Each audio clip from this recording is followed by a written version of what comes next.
அதில் செல்வியம்மா பேசுகிறேன். இன்னைக்கு வந்து கேசரி செய்தது எப்படின்னு பார்க்கலாம். இப்போ பாருங்க, கேசரி நான் செய்திருக்கேன். இது எப்படி செய்யலாங்கிறத நம்ம இப்போ பார்ப்போம். 1.25 டம்ளர் ரவை எடுத்துக்கிறேன். அதுக்கு அதே அளவு ஜீனி சம அளவு எடுத்துருக்கேன். கிஸ்மிஸ், இது முந்திரி பருப்பு, ஏலக்காய் தூள், நெய் ஒரு 150-200 கிராம் எடுத்துக்கோங்க. அப்போ தான் வந்து கேசரிக்கு நல்லா நெய் விட்டுருக்கேன். முதல்ல முந்திரி பருப்பும் கிஸ்மிஸும் அதில் வறுத்து எடுத்துக்கலாம்.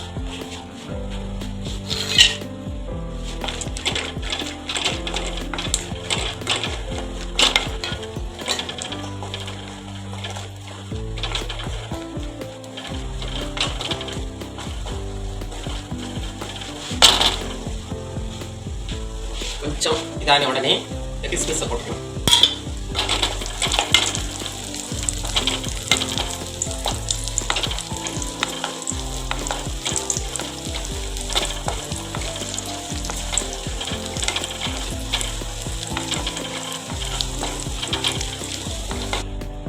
வறுத்து எடுத்து அந்த மீதம் இருக்கிற அந்த நெய்லேயே ரவையை வறுத்துங்க.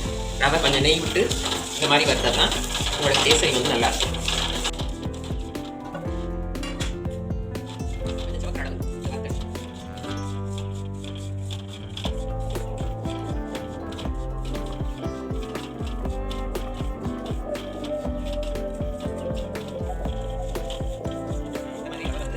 நல்லா செவக்கணும். செவந்தவங்க இல்லைன்னா ரவை கேசரி வந்து பிசுபிசுன்னு இருக்கும்.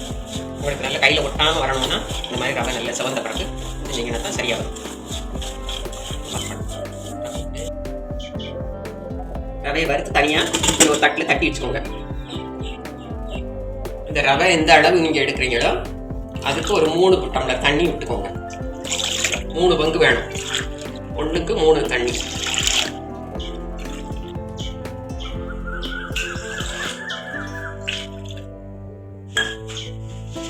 தண்ணி கொதிக்கட்டும்.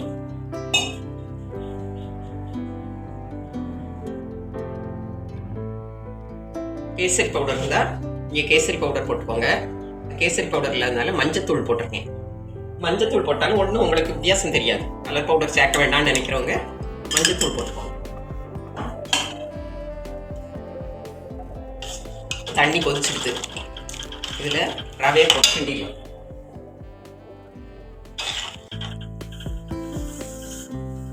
இந்த நெய் விட்டு வறுக்கிறதுனால ரவை கட்டி விழவே செய்யாது. கொட்டும் போது இல்லைன்னா ரவை உள்ள போடும் போதே கட்டி விழுந்துடும். இது வந்து ஒரு கட்டியே விழாது.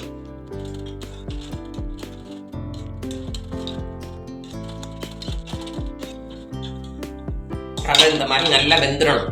நீங்கள் வேகாமல் ஜீனியை போட்டிங்கன்னா ரவை அதுக்கப்புறம் வேகவே வேகாது ஜீனி போட்டப்புறம். அதனால இந்த மாதிரி நல்லா வெந்த பிறகு ஜீனியை இந்த மாதிரி கொஞ்சம் கொஞ்சமாக தூற்றி கிண்டி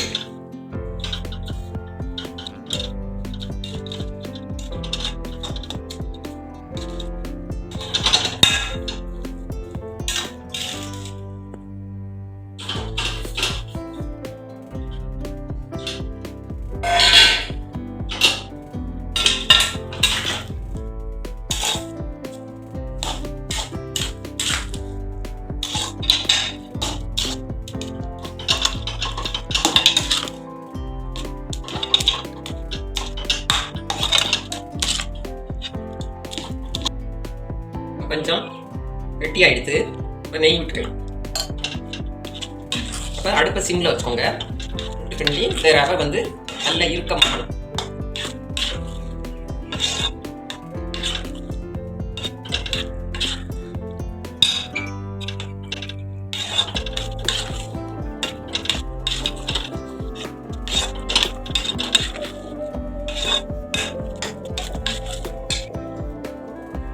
நெய் எந்த அளவு நல்லா நிறையா விடுங்களோ அந்த அளவு கேசரி டேஸ்ட்டாக. ஏலக்காய் தூள் போடுவேன். இந்த வறுத்து வச்சிருக்க முந்திரி பருப்பு கிஸ்மிஸை போட்டுக்கோங்க.